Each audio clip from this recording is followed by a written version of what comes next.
Bonjour et bienvenue à cette célébration. Nous sommes réunis au nom du Père et du Fils et du Saint-Esprit. Amen.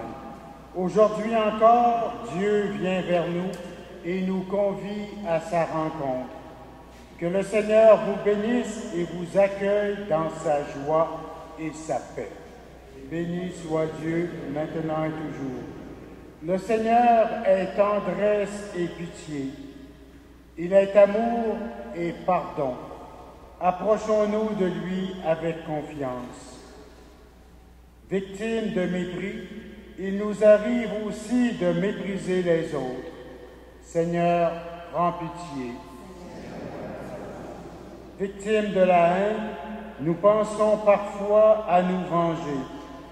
Ô Christ, prends pitié. La route paraît si longue et parfois nous perdons courage. Seigneur, prends pitié. Que Dieu Tout-Puissant nous bénisse, qu'il nous redise son amour, qu'il nous pardonne nos péchés et nous conduise à la vie éternelle.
Prions le Seigneur.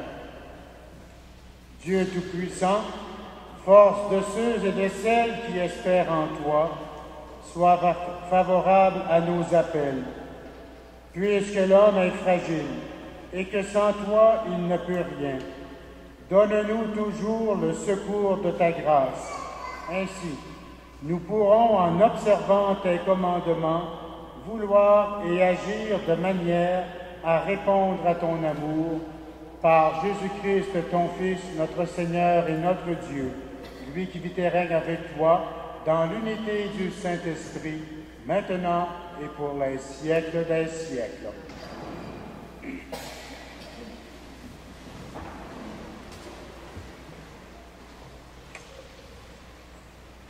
Lecture du second livre de Samuel.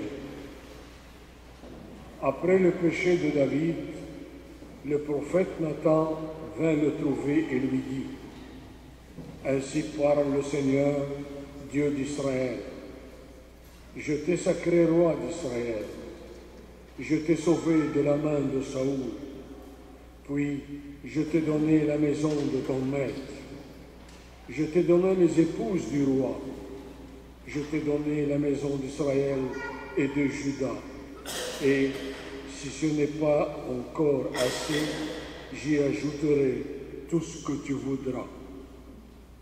Pourquoi donc as-tu méprisé le Seigneur en faisant ce qui est mal à ses yeux? Tu as frappé par l'épée Urias le Hittite. Sa femme, tu l'as prise pour femme. Lui, tu l'as fait périr par l'épée des fils d'Amon.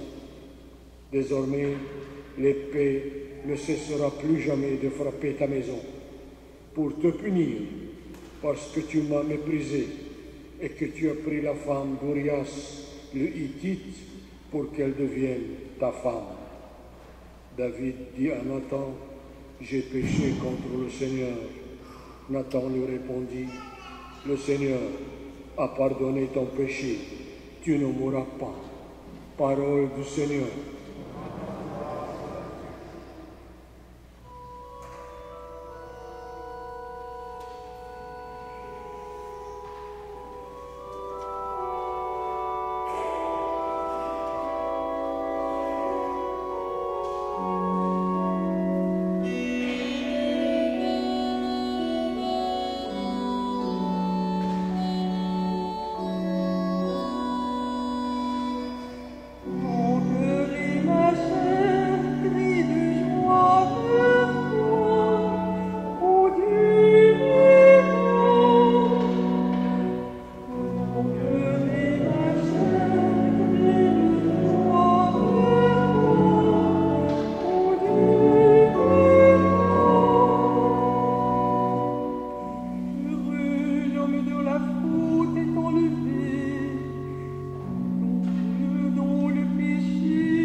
Lecture de la lettre de saint Paul apôtre aux Galates.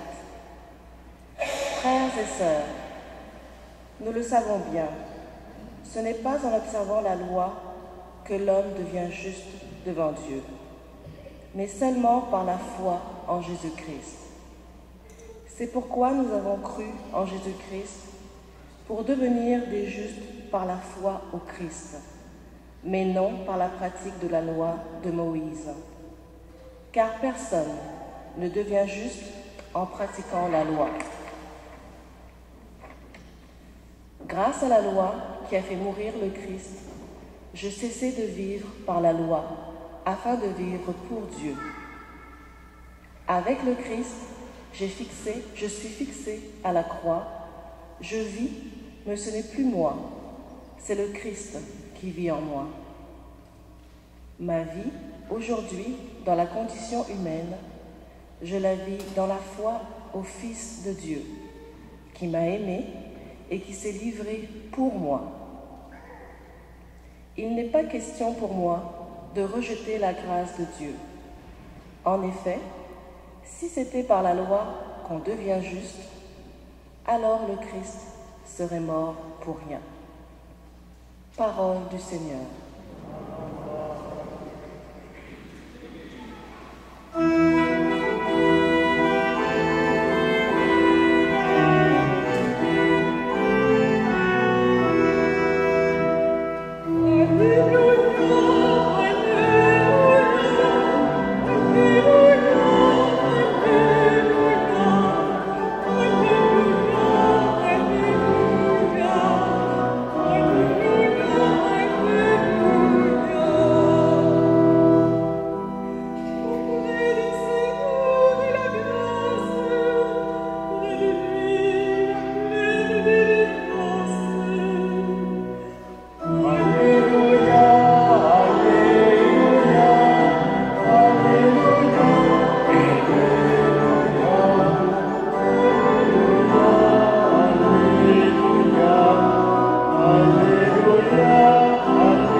Le Seigneur soit avec vous.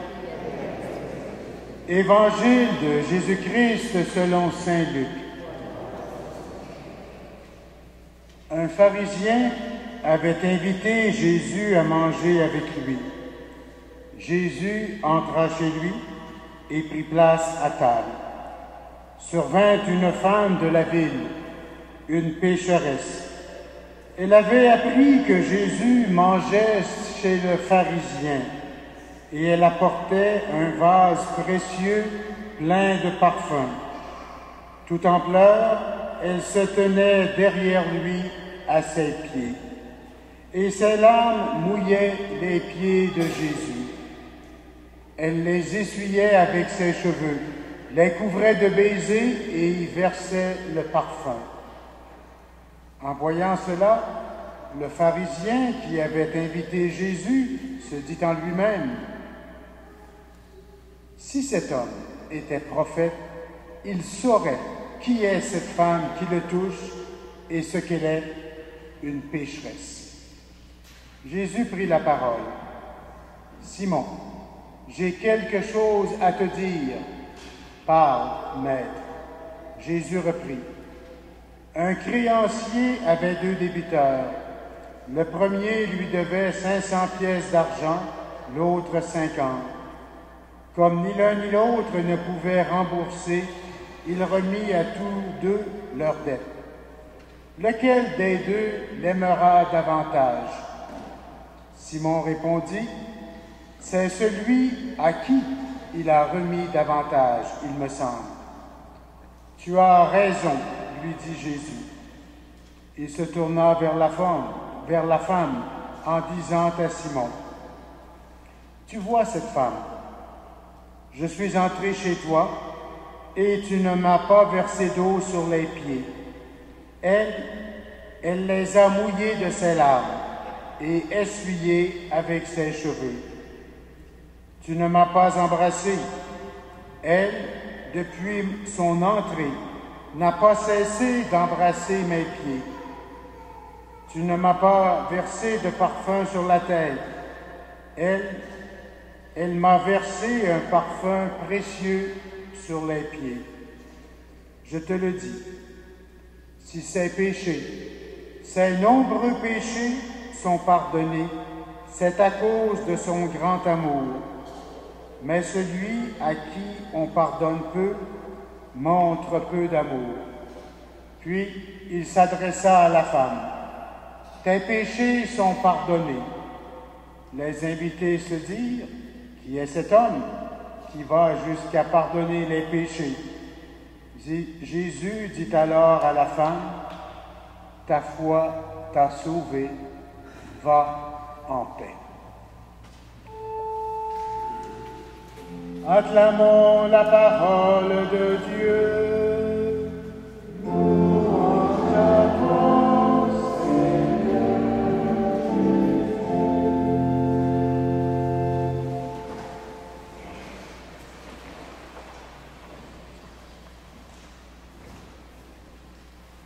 Il me semble que le thème principal que nous présentent les lectures de ce jour est bien, je dirais, synthétisé dans la première lecture, celle du second livre de Samuel. En tout premier lieu, il y a le rôle du prophète Nathan entre Dieu et David. Le prophète agit en quelque sorte comme un intermédiaire, un guide qui réveille et sensibilise David par rapport à ce qu'il a fait. Il parle au nom du Seigneur. Un guide intervient entre Dieu et David. N'y a-t-il pas pour nous aussi, dans notre cheminement personnel, des personnes ou des institutions, ou un guide, ou un livre, peu importe, qui a joué un rôle très important pour nous? Le prophète Nathan rappelle à David tout ce que le Seigneur a fait pour lui. Je t'ai. 5 fois, il dit, j'ai fait cela pour toi. À 5 reprises, le prophète précise tous les actes de bonté que Dieu a réalisés pour le roi David, nous rappelant ainsi indirectement les grands gestes qui sont survenus au cours de l'histoire, au temps de la première alliance.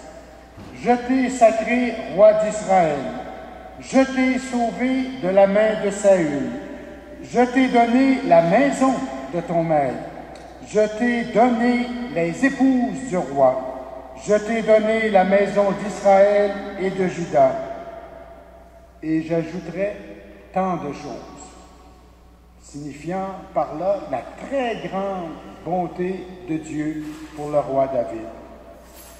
Il s'agit en quelque sorte de faire prendre conscience au roi David de tout ce que le Seigneur a fait pour lui.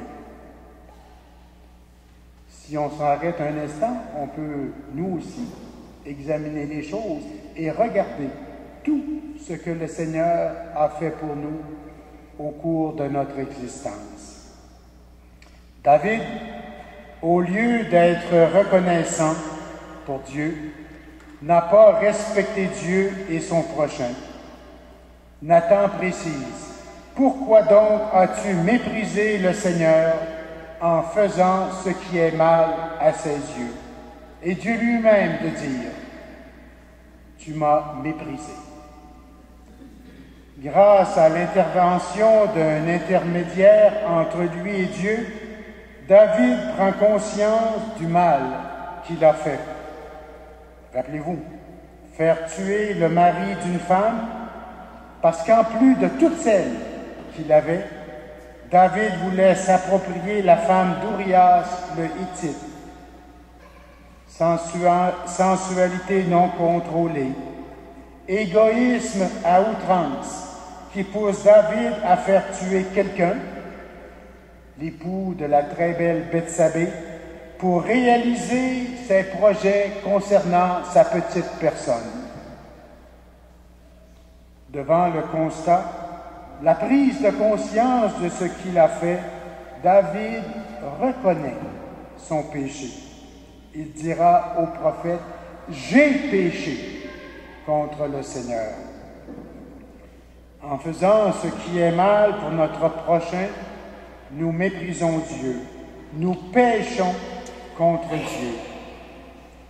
Au cours de la deuxième strophe du psaume 31, nous avons chanté, nous avons dit, « Je t'ai fait connaître ma faute. Je n'ai pas caché mes torts.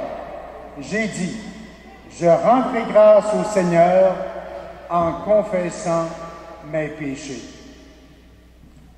Ne pas essayer de refuser, de reconnaître le mal que nous avons fait. Ne pas essayer d'amoindrir sa faute. Ne pas tenter de l'édulcorer. Je ne sais pas pour vous, mais que chacun s'examine. Souvent, quand on a fait quelque chose d'essentiellement mal, qu'on regrette tôt ou tard, on a souvent comme une espèce de tendance à dire, comme pas regarder sa faute en pleine face. Pas la regarder vraiment, mais se dire, je ne suis pas vraiment pécheur, je n'avais pas compris tellement, c'est pas de ma faute, il y avait les circonstances. Bref, on essaye de se déculpabiliser. Avoir le courage, comme le roi David, de reconnaître et de dire brièvement, mais avec humilité, j'ai péché contre le Seigneur. Reconnaître son péché. Il me semble qu'il y a là quelque chose de fondamental, une attitude que nous devons avoir face à Dieu. Reconnaître ce que nous avons fait, lui demander pardon et essayer loyalement de nous corriger, de nous amender. Et il me semble que c'est évident, nous n'avons pas avantage à essayer de jouer au plus fin avec Dieu. Dieu nous connaît, Dieu me connaît moi, avec tous mes défauts, mes cracks psychologiques et tout ce que vous voulez. Dieu me connaît bien plus que moi je me connais. Ce serait stupide d'essayer de jouer au plus finaux avec Dieu. Il sait tout et il m'aime. Au contraire, c'est en toute confiance que nous devons reconnaître notre péché et ensuite de nous entendre dire par Nathan, ou un Nathan des temps modernes, et il y en a, le Seigneur a pardonné ton péché, tu ne mourras pas. En ces temps qui sont les derniers, Dieu a envoyé ce qui lui était de plus cher, son propre Fils, Jésus-Christ, pour nous sauver et expier pour nous nos péchés. Nous devons aimer le Christ, notre Sauveur, nous jeter à ses pieds avec nos fautes, lui demander pardon et nous rappeler surtout ce qu'il a dit à Simon-Pierre à propos de la pécheresse. Si ces péchés, ces nombreux péchés, il y en avait là, sont pardonnés, c'est à cause de son grand amour. Amen.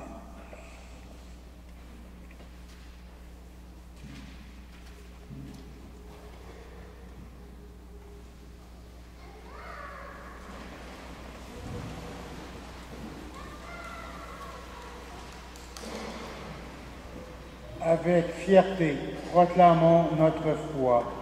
Je crois en Dieu, le Père Tout-Puissant, Créateur du ciel et de la terre, et en Jésus-Christ, son Fils unique, notre Seigneur, qui a été conçu du Saint-Esprit, est né de la Vierge Marie, a souffert sous Ponce Pilate, a été crucifié, est mort et a été enseveli, est descendu aux enfers.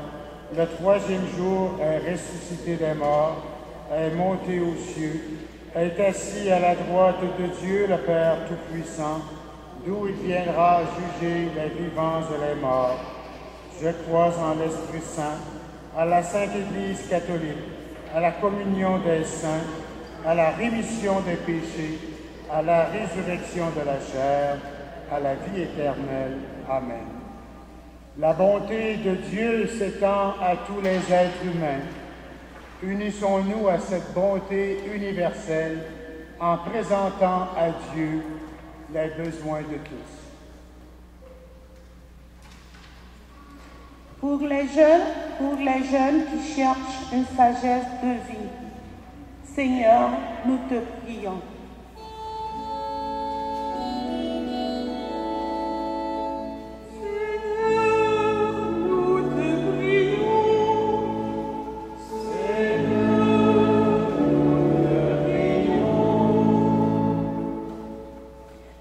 Personnes prisonnières de leur culpabilité. Seigneur, nous te prions.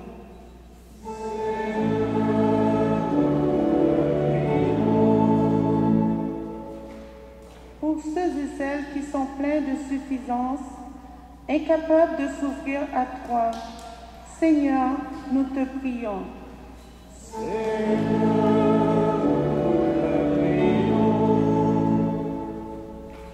Les hommes devenus pères, chacun à sa manière, afin qu'ils reçoivent aujourd'hui la reconnaissance de leurs enfants et qu'ils connaissent la joie de l'amour rendu. Seigneur, nous te prions.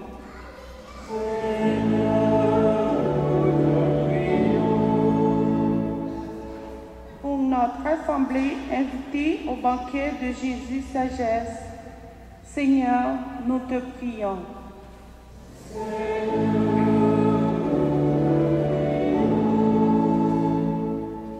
Dieu notre Père, tu nous as tout donné en nous donnant ton Fils. Donne à tous la sagesse de le découvrir et de se laisser aimer par lui, Jésus, le Christ notre Seigneur. Amen.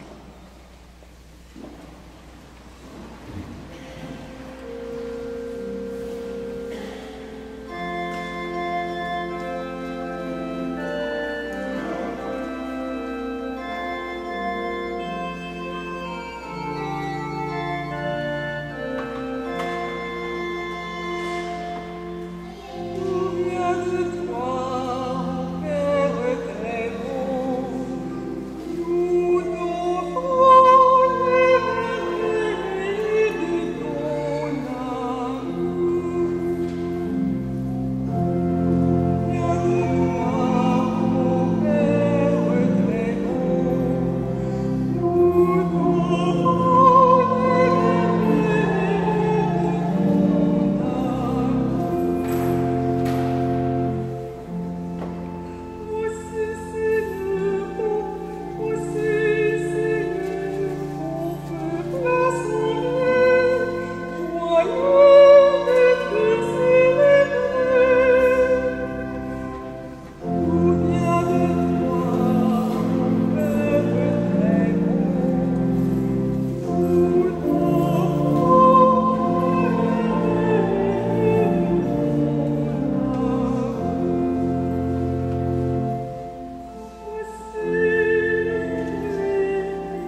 sœurs, prions ensemble au moment d'offrir le sacrifice de toute l'Église.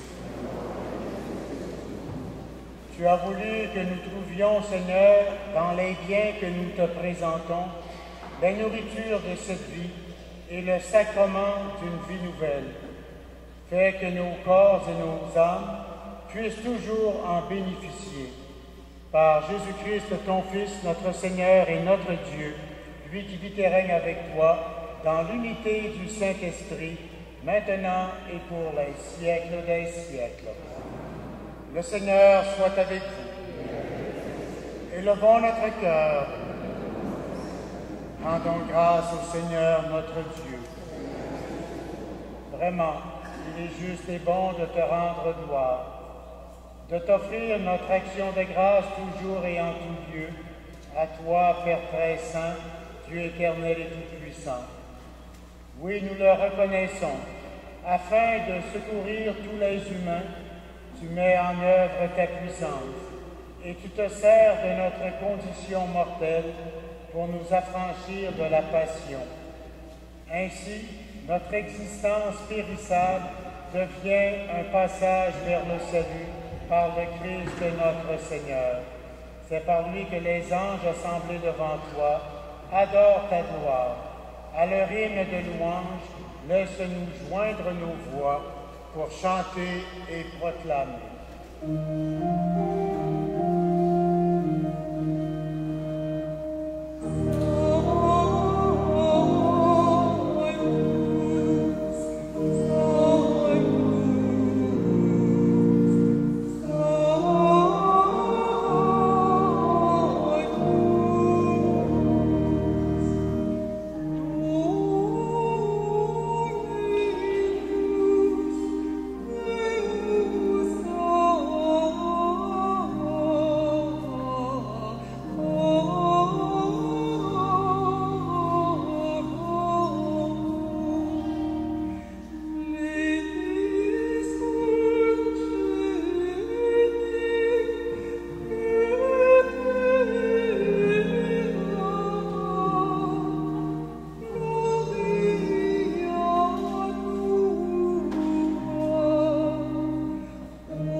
Toute sainteté, Seigneur, nous te prions.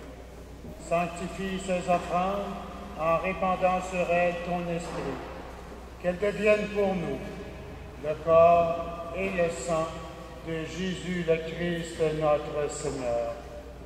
Au moment d'être livré et d'entrer librement dans sa passion, il prit le pain, il le rompit et le donna à ses disciples en disant: prenez et mangez-en tous, ceci est mon corps livré pour vous.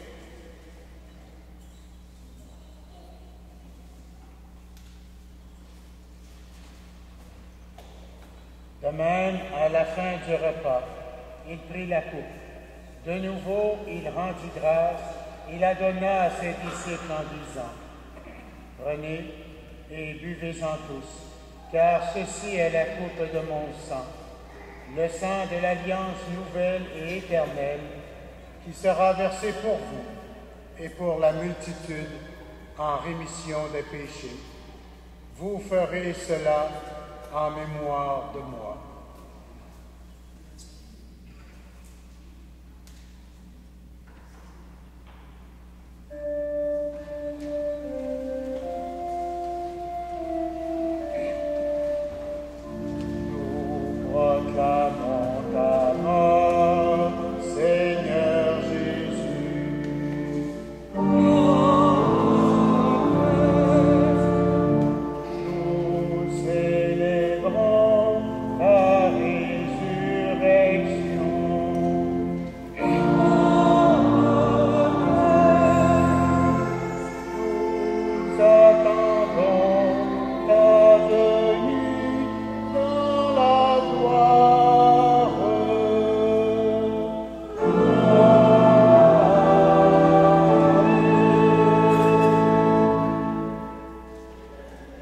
faisant ici mémoire de la mort et de la résurrection de ton Fils, nous t'offrons, Seigneur, le pain de la vie et la coupe du salut. Et nous te rendons grâce, car tu nous as choisis pour servir en ta présence.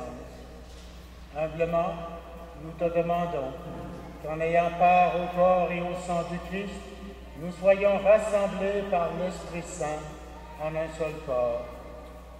Souviens-toi, Seigneur, de ton Église répandue à travers le monde. Fais-la grandir dans ta charité avec le pape François, Christian notre évêque, et tous ceux et celles qui ont la charge de ton peuple. Souviens-toi aussi de nos frères et de nos sœurs qui se sont endormis dans l'espérance de la résurrection. Nous prions en particulier ce matin pour M. André Montminy. Nous prions également pour tous ceux et celles qui ont quitté cette vie. Reçois-les dans ta lumière auprès de toi. Sur nos tous enfants, nous implorons ta bonté.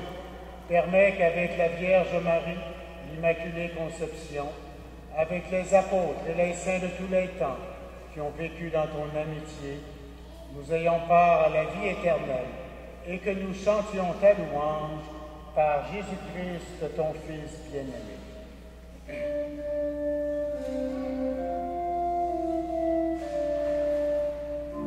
Par lui, avec lui et en lui.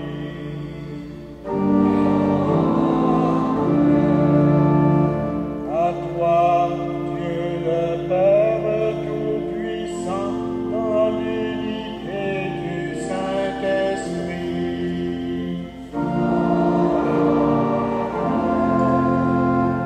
Tout honneur et toute gloire pour les siècles des siècles.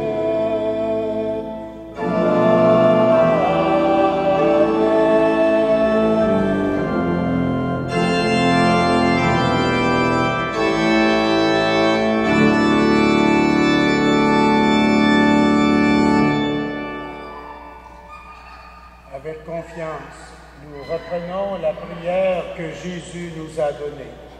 Notre Père, qui es aux cieux, que ton nom soit sanctifié, que ton règne vienne, que ta volonté soit faite sur la terre comme au ciel. Donne-nous aujourd'hui notre pain de ce jour. Pardonne-nous, comme nous pardonnons aussi à ceux qui nous ont offensés. Et ne nous soumets pas à la tentation, mais délivre-nous du mal. Délivre-nous de tout mal, Seigneur, et donne la paix à notre temps. Par ta miséricorde, libère-nous du péché, rassure-nous devant les épreuves, en cette vie où nous espérons le bonheur que tu promets, et l'avènement de Jésus-Christ, notre Sauveur.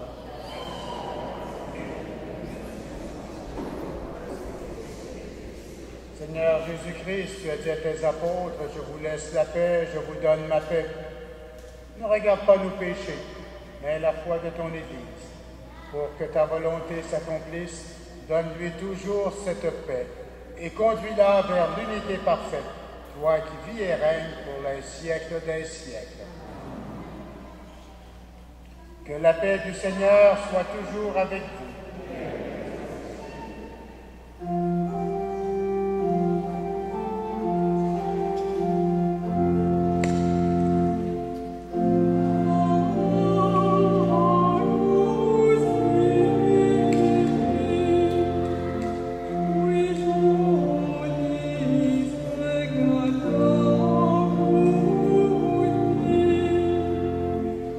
Yes,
voici l'agneau de Dieu, celui qui enlève le péché du monde.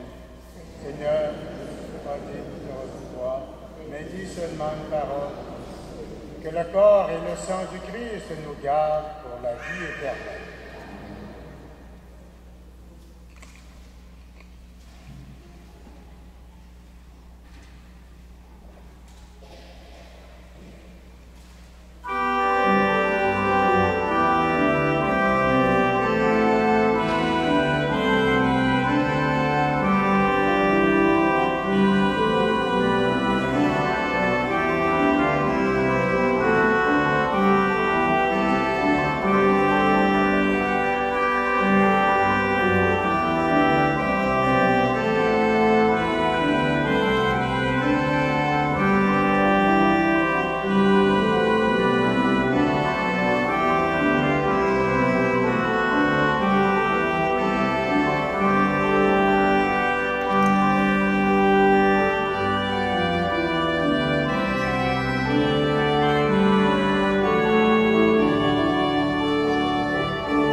Prions le Seigneur. Cette communion à tes mystères, Seigneur, préfigure l'union des fidèles en toi. Fais qu'elle serve à l'unité dans ton Église. Par Jésus-Christ, ton Fils, notre Seigneur et notre Dieu, lui qui vit et règne avec toi dans l'unité du Saint-Esprit, maintenant et pour les siècles des siècles. Le Seigneur soit avec vous. En ce jour de la fête des Pères, je tiens à souhaiter une très bonne fête à tous les papas et grands-papas. Bonne fête des pères.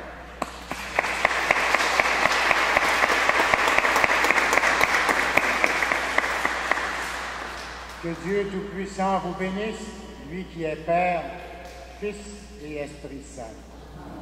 Bon dimanche, bonne semaine, allez dans la paix du Christ.